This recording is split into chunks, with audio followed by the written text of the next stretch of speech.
ఫ్రెడ్డి వంగాతో వివాదం తర్వాత దీపిక పదుకొనే కెరియర్ డైలమాలో పడిందా?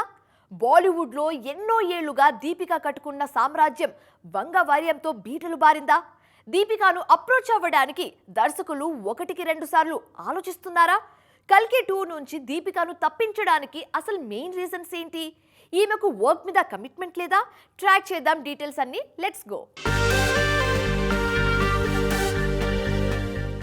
దీపికా పదుకునే ప్రత్యేకంగా పరిచయం అవసరం లేని పేరు. కానీ ఈమెను ఆ మధ్య మరో రకంగా ప్రపంచానికి పరిచయం చేశారు అర్జున్ రెడ్డి దర్శకుడు సందీప్ రెడ్డి వంగ. ఒకే ఒక్క ట్వీట్తో దీపికా కెరియర్ తలకిందులైంది. స్పిరిట్ నుంచి దీపికను తీసేసి తృప్తి దిమ్రీని తీసుకున్నారు సందీప్. అక్కడితో ఆకుండా కథ లీక్ చేస్తుందంటూ దీపికపై ట్వీట్ చేశారు వంగ. రెమ్యునరేషన్ విషయంలో తగ్గేదేలే అంటున్నారు దీపికా పదుకునే. స్పిరిట్ విషయంలోనూ ఇదే గొడవ చిలికి చిలికి గాలివాన్లా మారింది. 20 కోట్లతో పాటు ఇష్టమొచ్చిన కండిషన్స్ పెట్టేసరికి ఈమెనే పక్కన పెట్టారు వంగ.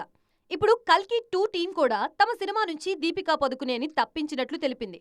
కల్కి లాంటి సినిమాలు చేయాలంటే కమిట్మెంట్ ఎక్కువగా ఉండాలని ట్వీట్ చేసింది వైజయంతి మూవీస్. ఈ లెక్కన వర్క్ పై దీపికకు శ్రద్ధ లేదని ఇండైరెక్ట్ గా చెప్పారు కల్కి మేకర్స్. పైకి సాఫ్ట్గా ట్వీట్ చేశారు, కానీ ఈ ట్వీట్ వెనుక ఎన్ని విభేదాలు వచ్చుంటాయో అర్థమైపోతుంది. కల్కి స్పిరిట్ నుంచి తప్పించిన దీపిక చేతిలో ప్రస్తుతం అల్లు అర్జున్ సినిమా ఉంది.